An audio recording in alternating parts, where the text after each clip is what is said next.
A very warm good evening, everyone. Very happy to welcome you all to the MedTalk series organized by MMC Pharma along with IGCP. Myself, Dr. Madhuben, the Medical Director of MMC Pharmaceuticals. I'm basically a gynecologist and an IVF specialist practicing in Chennai.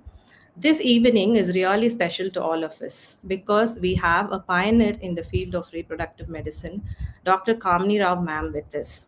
It's indeed a privilege for me to introduce Dr. Kamini Rao ma'am.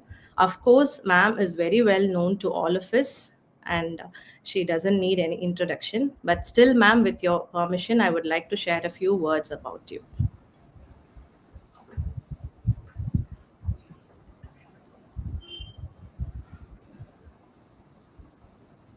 So, ma'am is a Padma Shri. She got her Padma Shri award in the year 2014 as a recognition for her distinguished service in the field of reproductive medicine. And ma'am is the co-founder and chairperson of Medline Academics, and she is also the co-founder and the medical director of Dr. Kamini Rao Hospitals, a unit of Medline Academics. Ma'am has been awarded with so many honorable awards, few of which are the Karnataka Vaidya Ratna Award in the year 2021, the Kempagowda Award for Achievements in the Field of Medicine in 2018, the Rajyo Sattva Award for her invaluable service in the year 1997, and the BC Roy Award by the Indian Medical Association, and the Honorary Fellowship of the International Academy of Human Reproduction in May 2021. She has got the Lifetime Achievement Award from ESAR, from Lifetime Achievement Award from Foxy, and the list goes on. And ma'am is the author of the Infertility Manual, which I would say would be the Bible of all the reproductive medicine specialists in India. We Next to Gardner, the book all the reproductive medicine specialists in India follow is, I would say, ma'am's book only. Almost all of us are a student of Kamini Rao ma'am, and also I was also a student of yours, ma'am. I had my embryology training from your center, and today we have ma'am to talk about a very important topic, recurrent implantation failure. As we all know, implantation is very important in a success rate of our uh, IVF treatment. There has to be a synchrony that has to happen between the endometrium and the embryo, and for us to have a successful pregnancy. Even in implantation, there are so many problems that happens that leads to implantation failure. So today we have the experienced specialist who is here to enlighten us with the problems that we could face in recurrent implantation failure. Thanks for the time, ma'am. Over to you. We are very eager to hear from you. Thank you. Um, Thank you very much for giving me this opportunity. And it is my pleasure to speak to you on a subject which is both of nutritional value, which is an everyday thing that we think, oh my God, it's only nutrition. But how important it is to go back to basics and to understand that the very essence of life and to understand that this essence of life is back to nutrition. It's not about drugs, it's not about high funda, but it's about the basic molecules of essential amino acids. Okay, so if we look at this, let us now go across and have a look at what are we going to be looking at in terms of role of amino acids in recurrent implantation failure. Now, we have to understand what is the scope of my talk. And the scope of my talk is to define recurrent implantation failure and the pathophysiology of a repeated implantation failure, and how do amino acids play out in reproduction, and the practical insights for fertility specialists, and finally, what messages do you take home? Now, implantation is basically a crosstalk between the embryo and the endometrium. And the key for a successful pregnancy includes the apposition and adhesion, invasion, and decidualization. So, RIF, failure, lack of implantation after the transfer of several embryo transfers. So, we don't say that one embryo transfer failure could be called recurrent implantation failure. At least three transfers failed could be classified as recurrent implantation failure. Now, what do we see here? We see a cascade, okay? And what you're seeing here as a tunnel, you're seeing the tunnel here. And look at this tunnel here. What do we see? What happens on day one? This is the fimbria here and the ovary. And here, what we see is the progesterone and the estrogen that is helping. And once the follicle, the embryo goes in here, this is the oocyte, and the fertilization takes place here. So, in the ampulla, okay? And once from the ampulla, it then goes through to becoming a zygote.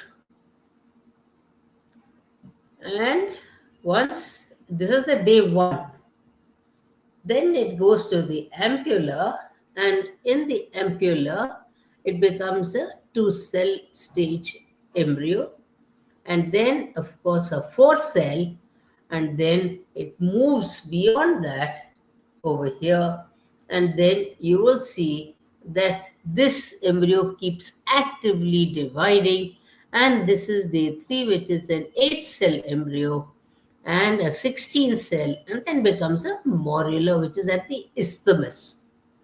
Mind you, this is at the isthmus of the fallopian tube.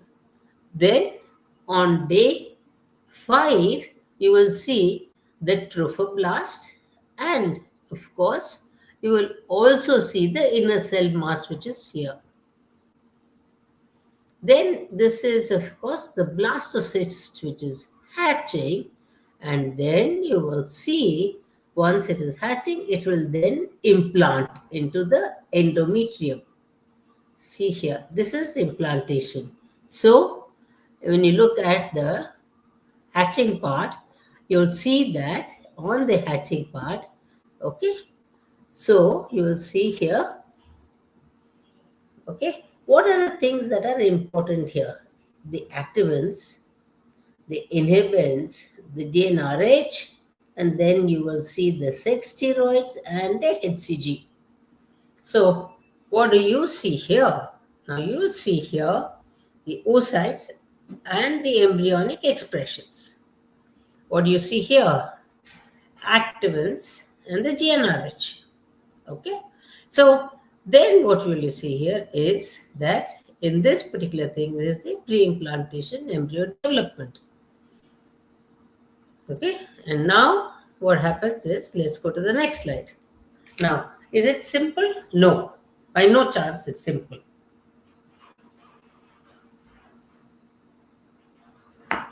The human implantation and decidualization is the part of the development here, window of implantation. Now look at all the models that you have here. What are these? These are the pinopods, which are structures that will suck in water. And this one is an L, which is the selectin ligands. And this is L-selectin. This is the MUC1, the endometrial stroma cells. These are decidualized endometrial stroma cells.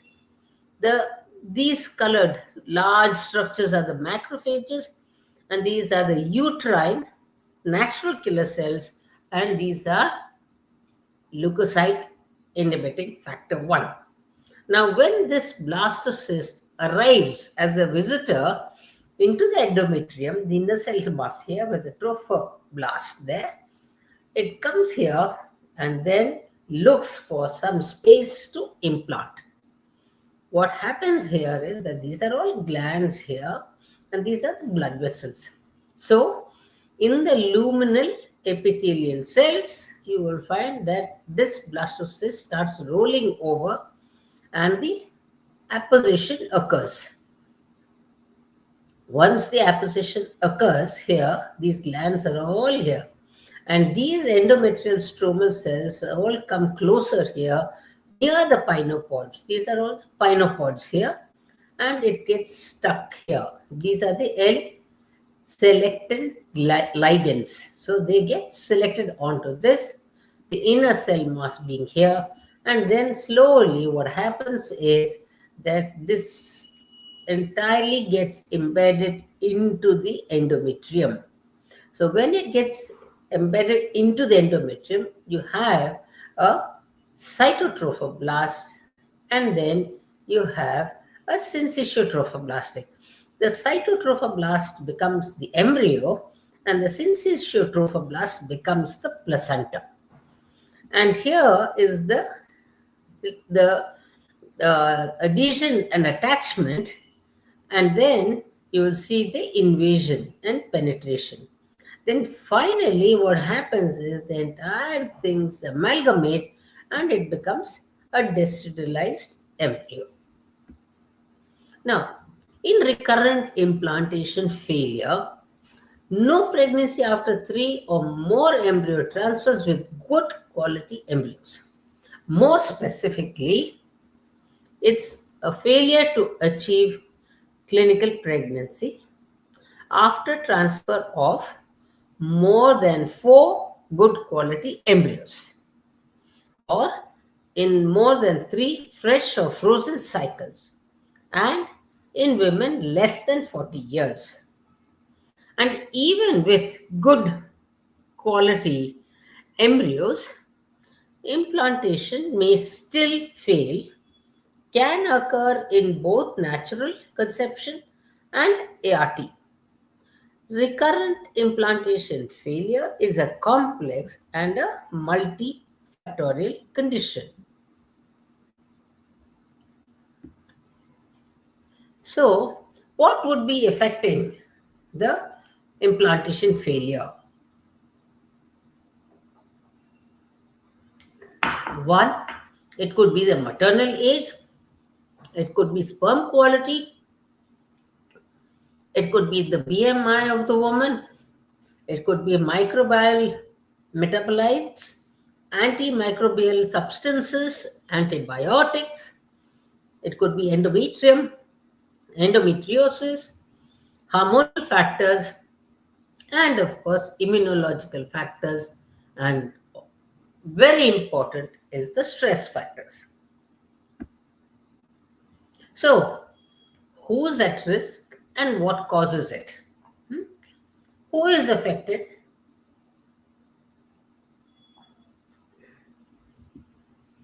Who's affected? Any couple undergoing infertility treatment can encounter recurrent implantation failure.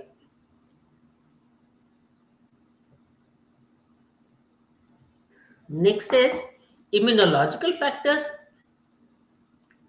endometrial receptivity, thrombophilias, microbiomes, anatomical factors, and these are, of course, fibroids, adhesions, anomalies of the Mullerian kind, endometriosis, and hydrosalpinges. And male factors are embryo aneuploidies, that is, chromosomal abnormalities. So, we have to consider all this in this case.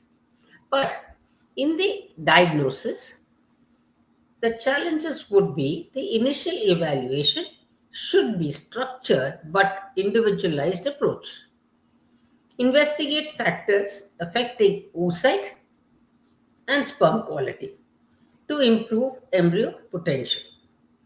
Next is to ensure optimal embryo assessment in well-controlled lab conditions and thoroughly assess the uterine environment for receptivity.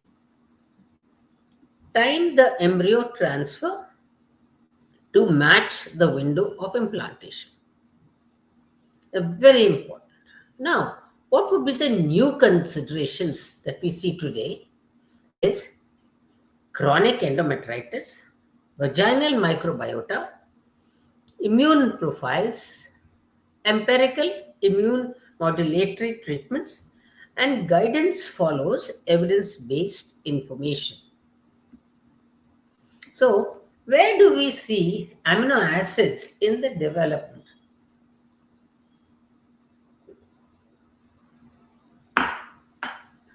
So, biosynthetic energy substrates, regulators of energy metabolism, pH buffers, osmolytes, antioxidants, and chelators. Now, amino acids minimize the stress within the embryo by facilitating cell function and maintaining homeostasis. If you look at the abnormal amino acid metabolism and poor pregnancy outcomes, let's look at the abnormal amino acid metabolism. Now we have the transfer RNA increase. Then you'll see all these kind of names coming here, the GCN, then the IF2 alpha and the ATF4 increase, and that has a lot of phagic kind of a function called autophagy, and that will be A in the endometrium. What about SGC707? Again, you will see apoptosis occurring in this kind of group, which is PRM3 and ADMA increased, NOS decreased, and nitric oxide decreased, and that releases in the trophoblast called apoptosis, and that becomes B. Now let's look at inflammatory response, which is the cysteine. That is vitamin B6, the CBS decreased, and that also decreases the vitamin D levels. The homocysteine is increased, NK cell cytotoxicity increased, and it leads to inflammatory immune responses, and that is category C. So you have in endometrium, which is autophagy, so that it can actually kill the embryo and just gobble it up.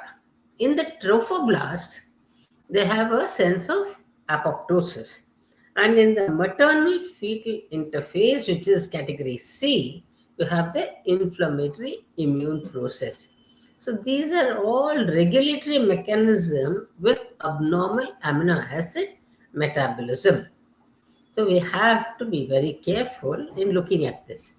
So if you look at the summary of personalized medicine, summary of etiology would be and treatment options for the RIF are maternal and intervention. So if it is anatomical, then salpingectomy, fibroid removal, polypectomy, endometrial growth. Then what about thrombophilia? Low molecular weight heparin. And in genetics, you'll be looking at ERA, PGS, and karyotyping. If you look at immunological, then we're looking at tacrolimus, IVIG, and PPMBC, GCS. And if you look at infection, antibiotics, altered molecules, and endometrial receptivity, we look at endometrial injury, like either coring or scratching, and then we look at GCSF, granulocyte colony stimulating factor. What about others? Embryo, look at in the intervention PGS, okay, and PGD. Male factor, stop smoking, and IMSI. IVF protocol, optimize the protocol. So this is what we will call as personalized medicine. Next, what is the amino acids in reproduction, which will be the 9 essential amino acids. They are phenylalanine, valine, threonine, tryptophan, methionine, leucine, isoleucine, lysine, and histidine. Now, they're all required in reproduction. In oogenesis, oocyte development and maturation, protein restricted diet impairs amino acid kinetics and oocyte mitochondrial function. Deficiency of essential amino acid disrupts estrous cycle and equality. And in spermatogenesis, the Sertoli cells rely on glycolysis. Glucose is the main ATP source. Alanine serves as the key glucogenic amino acid. So here we find that in all these kind of situations, you have one, the Sertoli cells depending upon the glucogenic amino acid. So let's look at this. Arginine, leucine, and glutamine support is required for conceptus growth. Leucine and arginine have been shown to stimulate implantation. Glycine, leucine, and taurine supplementation during pregnancy helps to overcome fetal growth restriction and supports healthy fetal development and long-term outcomes.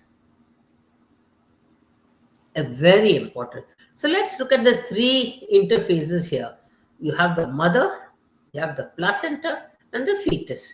So if you put all the three together, then you would see in the mother you have, okay, the maternal amino acid pool, and then maternal, you will find that in the maternal side, the maternal part metabolism, and of course you'll have the gut microbiota. There is exchange transporter systems to and fro from the placenta and the maternal side, and accumulative transporters. Here in the placenta amino acid pool, you have a lot here, and again you have a facilitated transporter to the fetus and an exchange transporter in and out. So fetal amino acids here and protein synthesis for the fetal pool. Okay, so once you have a fetal pool here, you will see that for fetal development, that is what is required. So you have three parts here, and the placenta acts as an in-between. So we need to be careful that the allograft, which is the fetus, has one layer between the mother and the baby. So the placental villi bathe in the maternal blood. So there is no direct contact of fetal blood with the maternal circulation. Okay. So next we look at amino acids in the cellular metabolism and embryo development. Favorable for implantation is the cleavage stage support, that is proline, glutamine, glycine, and methionine. Leucine uptake, heterochrony, hmm,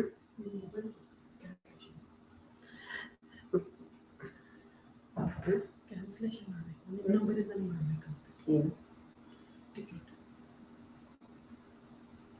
okay, glutamine, glycine, and methionine, leucine uptake, heterochrony, and the variation in timing of the BO and expression, that is an evolutionary mechanism that optimizes implantation across the species.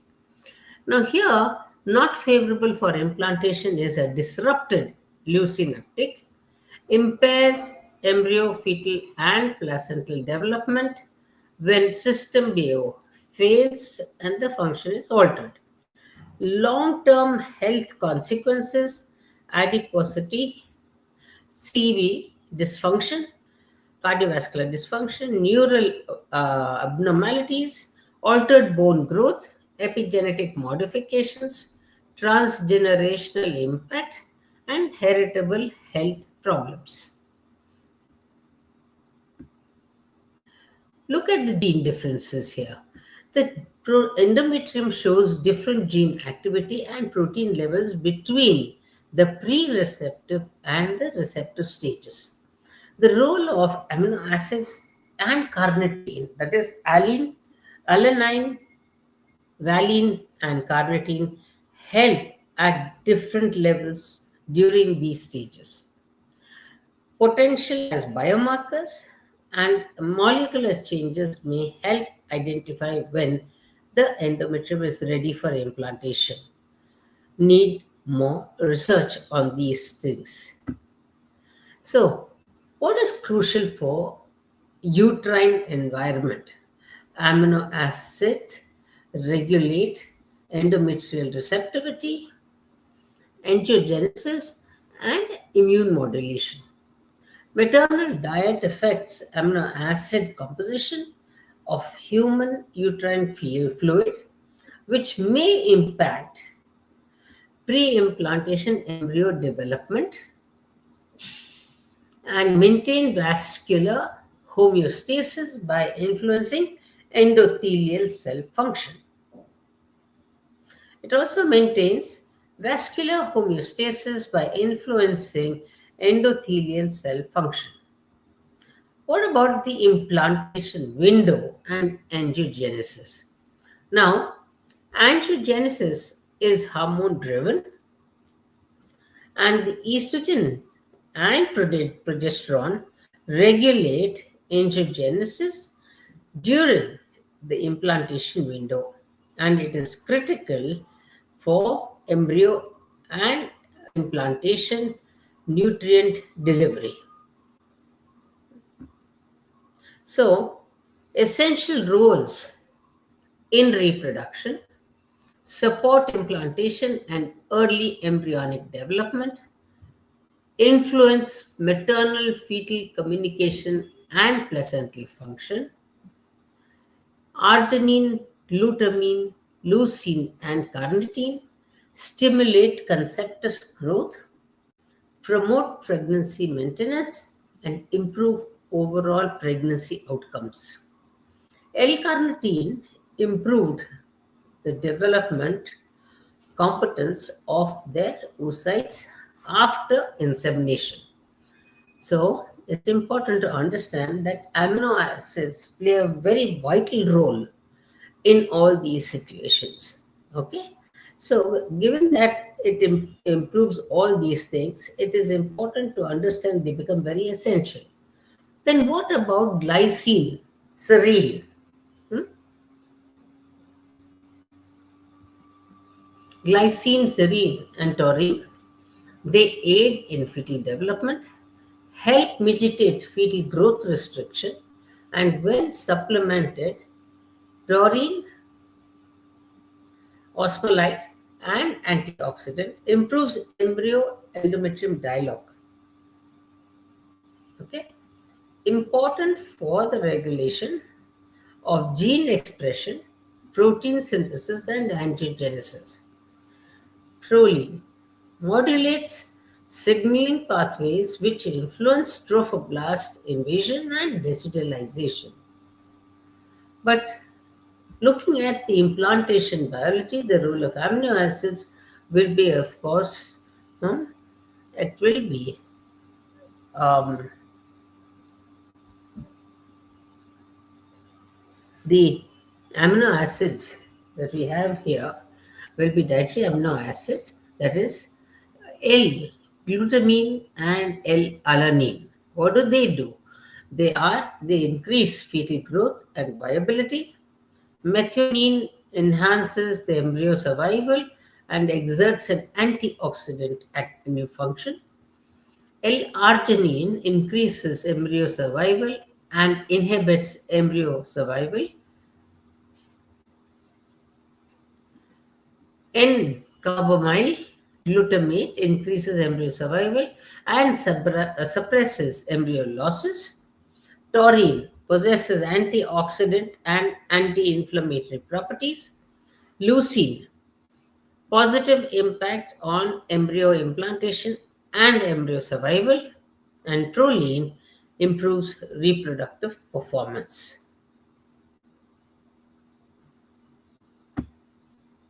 The benefits of amino acid targeted therapy in pregnancy. We look at the dietary amino acids that comes into the amino acid pool, the amino acid synthesis, and the tissue protein degradation. If you look at the imbalances in maternal amino acid metabolism and fetal programming, we will look at reprogramming, and from amino acid targeted therapies, you will see how it programs the pregnancies and goes back over here. Whereas it targets one liver, ovary, kidney, heart. So all of them are sort of influence, and this is where the fetal programming occurs. Cardiovascular, kidney, and metabolic syndrome in later life. Now, in insight, practical insight for fertility specialists when to consider amino acid support in clinical practice. Nutritional and supplemental approaches to correct amino acid imbalances and aligning amino acid support with fertility treatment.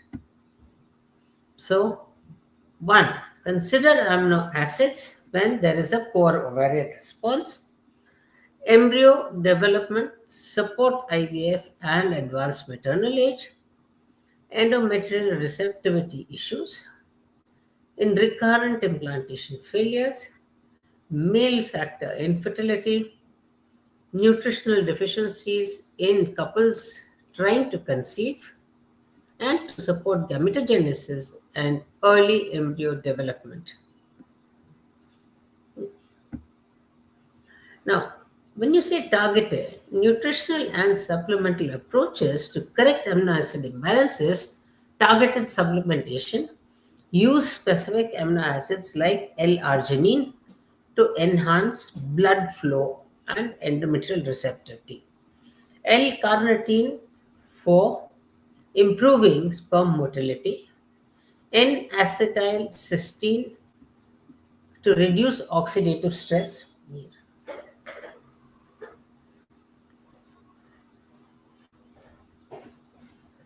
Glycine and serine for cellular repair and embryo development. Dietary optimization encourage protein-rich, balanced diets to maintain amino acid homeostasis. So, if we are to look at the amino acids in reproductive health, we come across a lot of these things which have been mentioned in the reports of amino acids in reproductive health, and that actually covers up a lot of deficiencies here. So, keeping in mind that these low egg qualities and egg reserves also can be brought up by amino acids and nutritional supplements approaches to correct amino acid imbalances, the antioxidant properties of amino acids are all being used for bringing in the healthy reproductive system. How do you align amino acid support with fertility treatment? The pre-treatment optimization will be at least 1 to 3 months before the start of fertility treatment, that is, amino acid correction before the ART. Supplements regulate mitochondrial health and promote energy supply, one carbon metabolism, biosynthetic pathways, and infant health. Second, during stimulation phase, continue the selected amino acids to support follicular growth and endometrial development. The third thing is post-embryo transfer, support embryo development and amino acid transport and metabolism. Okay, cold water, cold water, Cool water. cold water. Yes, yeah.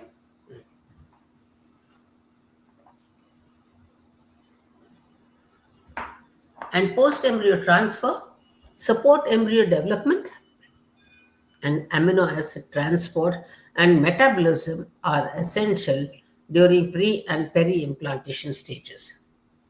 Collaborative care model, coordinate with nutritionists for comprehensive care plans.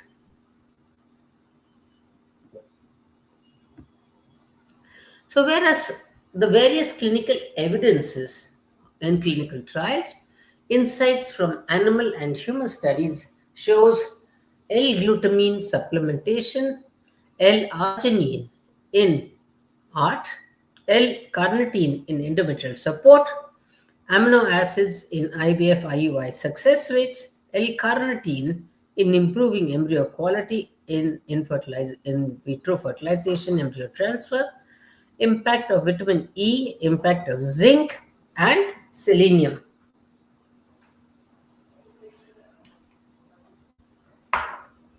What would our takeaway messages be? That RIF is the failure of implantation after multiple high quality embryo transfers, still a major IVF challenge is there. Amino acids like arginine, leucine, glutamine are essential for embryo development and maternal embryo communication. Leucine and arginine stimulate the implantation. Their absence can induce embryo dormancy and in culture. Supplementation with glycine, leucine, and taurine helps overcome fetal growth restriction and supports healthy development. L-carnitine enhances oocyte development, competence, and embryo quality even without changing the initial oocyte parameters. Amino acid based nutritional support is a promising, safe adjunct to conventional fertility treatments and culture media optimization. And with these few words on amino acids, I think we are now getting back to basics and back to nature. In rather than being treated with drugs and treated with so many other medicines, we are now getting back to nature and trying to use supplemental nutraceuticals to be able to help our body to supplement more and more natural products for us to be able to help nature to help the oocytes to get better and the endometrium to implant much better. Thank you all very much for a patient hearing. Thank you so much, ma'am. Thank you so much for such an elaborate discussion about the each and every amino acids that is very important for the fertility life in the reproductive age group. Um, as you were rightly saying, as gynecologist or an IVF specialist, we are more focused on finding out the various etiologies or the pathologies that is causing the recurrent implantation failure. And I think now it's the time we have to go think about the nutritional problem as well, uh, as because of all the junk food and all the lifestyle changes that is happening in our country. We should start focusing on the nutritional aspect as well. And as you were telling, every amino acid has its important role in the reproductive system. Thank you so much, ma'am. There are a few questions put up. Can I Thank just start with the questions, ma'am? Yeah, One yeah, from Dr. B. Amarnath. He has asked, what are all the amino acids? I think it's already been answered from the take home message slide itself. Ma'am has given everything in precise. What are yeah. all the amino acids and what are all its uses? So, next, I have few questions, ma'am. Which amino acids you think are important for endometrium, especially, ma'am? I think if you look at what my slides tell you, Yeah, that we it's all. have carnitine, which is good, and we also have methionine, which is good. What is important is that very specifically we have to individualize it. One, if you look at the microbiome and we look at also those that are helping the endometrium, and the idea of using these these Supplements. nutraceuticals into the endometrium is it that they act like phages and remove or take out the bacteria from the endometrium, and the very low grade endometritis that you see and which prevents that recurrent implantation failure. But it is to be given before, at least 3 months before, and that is the thing that we actually think will be helpful. Now if we are going to give it inside the uterus, for example, I would expect about 6 days, between say day 9 to 16 is what I would expect if you are going to give it into the uterus. But if you're giving it orally, one would expect that in poor ovarian reserve or where there's a thin endometrium, provided there's no organic cause for these endometrium, I would like that the endometrium be treated for 3 months before you start the treatment. Otherwise, After giving it one for implantation failure, we can go for 3 months. So that's what you yes. told. Yes. Thank you, ma'am. Thank you so much. And can amino acid profiling in culture media can help in implantation, ma'am? See, Just most of these amino acids are not as stable as you think. The essential amino acids, they're called essential because they are not produced in the body. Okay, we have to give so they have to be supplemented. Now when supplemented. you give these amino acids, some of them which are given, the amount, I mean, it may be there in the body but may not be in sufficient amounts, for example. And some of these deficiency of amino acids also lead to inborn errors of metabolism. So when you're actually trying to support these amino acids, either we give insufficient or we give too much. So we must know when to start, when to stop. All these amino acids. And when you give these amino acids, like for example, it's not that you have to just go on giving it till the 34th week of pregnancy or something like that. It's not required. I was about to ask the next question, ma'am. How long? How does long-term amino acid supplementation will affect? Because we are always talking about the goodness, but are there anything that would affect the newborn or the fetus? In How fact, long we can? yeah. See, there is no need for us to give see, like for example, if you're already full, your stomach is full. If you go on stuffing food inside, either you will vomit or you'll have diarrhea or a stomach upset.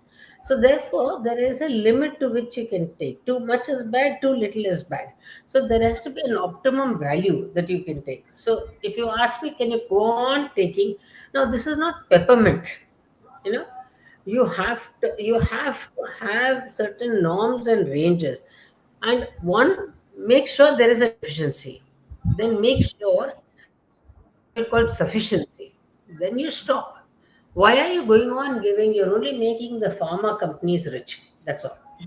You're not helping the patient. Just for And practical point of view, ma'am, as you already told, one if there is an implantation failure for the first time, and then maybe we go for minimum 3 months of amino acid supplementation, and then go ahead with the next embryo transfer, and then once if she becomes pregnant, that cycle, how long we can continue, ma'am, until like 12 weeks or 8 weeks? What would be your suggestion, ma'am?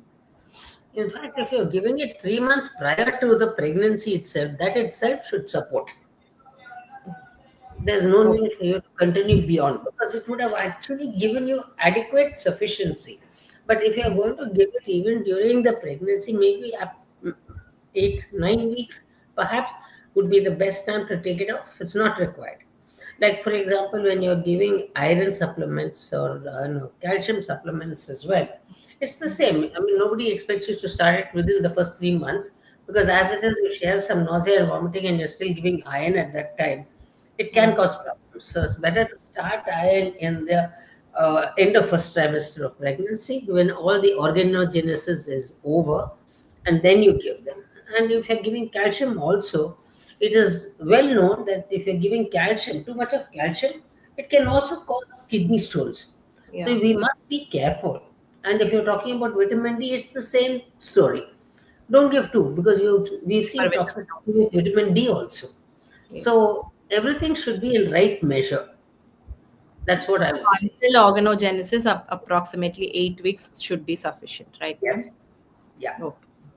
And ma'am, like, is there any correlation between measuring the plasma amino acid level and then trying to find out the implantation outcome? Is there any test that we can do to measure the plasma amino acid levels that you would suggest I think they don't actually, sort of as a routine? mirror image the tissue amino acids to the plasma.